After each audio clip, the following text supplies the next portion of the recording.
Hey, look at this crap. And that is something that really bothers me because this is happening more and more. I don't know why.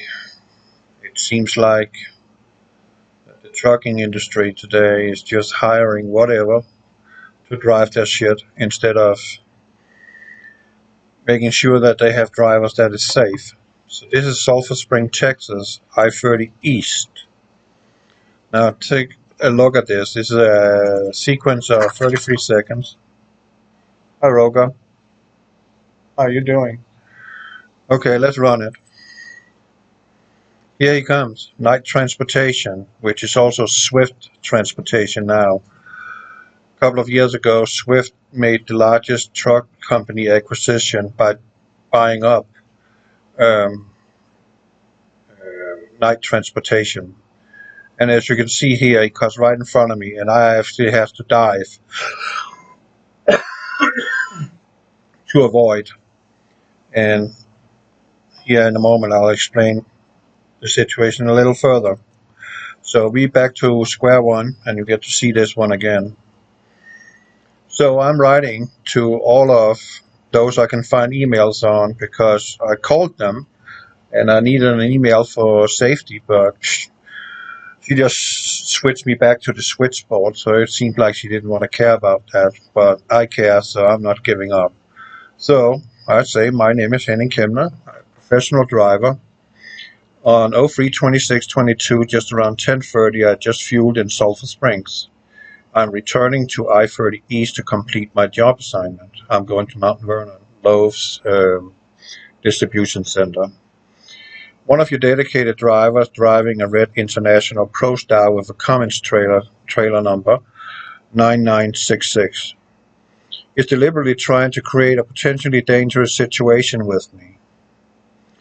As video of this incident show, he clearly has a lot more speed than I, yet he leveled out with me and cut in front of me with less than 30 feet. As this is being done, he's either on engine brake or rolling off the throttle. I see no brake lights, and if he brakes, he has no reason to. Nothing in front of him.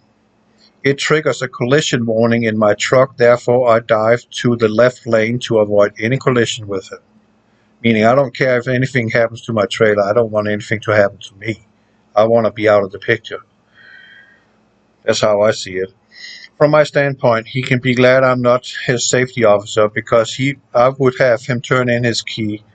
This is why I record continuously while driving in case something happens in traffic for use of documentation. This is not the first time I've had an issue with Night Driver, also Swift. I think it would be prudent if you vet your drivers from head to toe before you give them a key. I know there's a huge need for drivers, but not dangerous drivers. Henning Kemner, and now it's sent off. Done. Now you get to see it again. This is just pissing me off. It's happening too often. And I'm pretty sure you driving out there seeing something like this too. I mean, if you have a dash cam you're running when you're driving your car, report them. Seriously. Let's sift out the dangerous ones so we only have the good ones left. Because after the new ELD, electronic log device, implementation, truck drivers today has become far more aggressive because now they cannot fiddle with their logbooks anymore because it's not paper logs, it's electronic. And you cannot, according to FMCSA regulation, you cannot alter anything that pertains to line 3, meaning you are on drive line, meaning you're driving. There you cannot make any annotations. Drive time is drive time and it's 11 hours, period. You cannot add or subtract anything on that line. You can make alterations on the on-duty not driving line. That you can do if it's needed. If there's something wrong with the, sometimes our system is not working too well, you have to call fleet support and you have to tell them exactly what happened, and they can go in and see exactly what happened.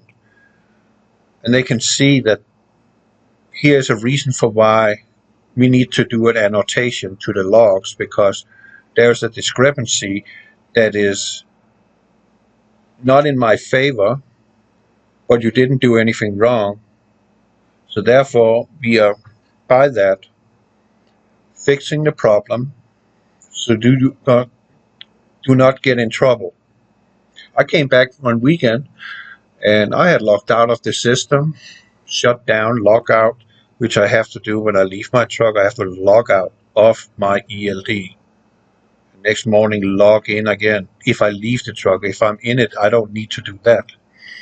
But I have come back from a weekend, and it shows I'm on duty and no drive time, no duty time, even though I had logged out. And that's something you can go in and fix, because it can be proven that the truck has not moved in those 34 hours that the reset takes place for a weekend, where you reset your 70-hour work week.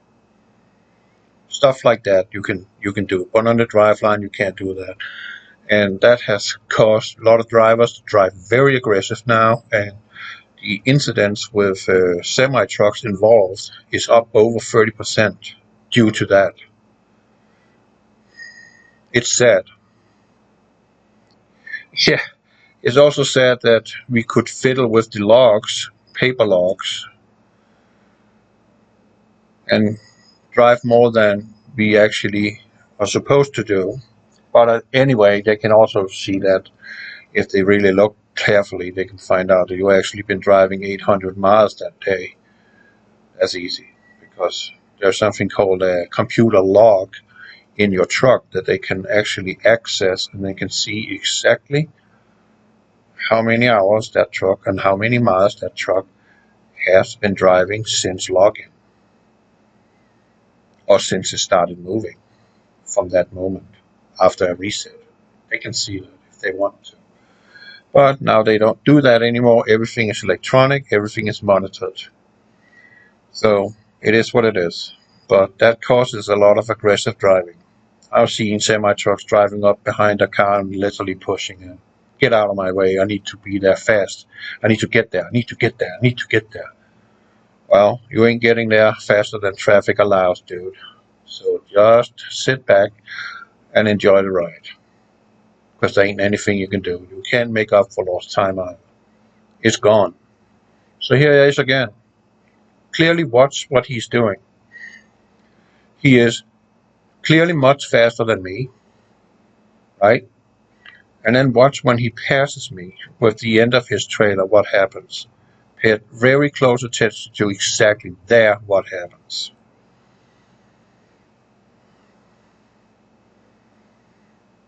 See that? Even close to me on the dotted line. Now he levels out. And he swings out.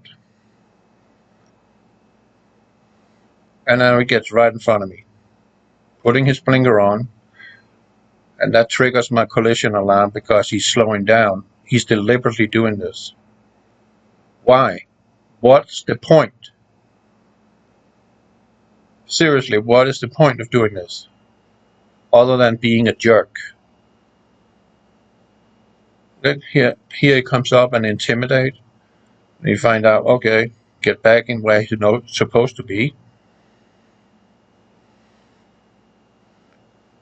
And you can see there, blinker, no brake light, and he just rolled off the throttle or engine brake, because my dashboard beep, beep, beep, beep, beep goes off.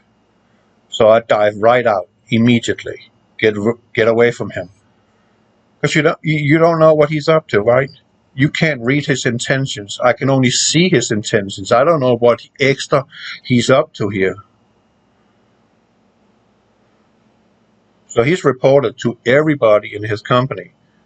Anybody I could find an email on. I want this guy off the seat. I'm serious. I wouldn't have a second thought if he was being fired here next week. I wouldn't care. This dude need not to be driving a semi. Absolutely not. If there had been an accident, we had traffic behind us. What if they had got injured because of it? That would be on him. It will also be on me, because I have to live with myself that this happened. So I didn't allow that to happen at all by doing what I did there. Avoid, or abort. That's it. Over and out. This just pisses me off. Okay, one more time. Watch carefully. Much more speed than I do. I'm going 65 already there. Now he levels out. See, he's not moving away from me anymore. Right? So why is he doing that in the first place? And then he just swing in. That is deliberate.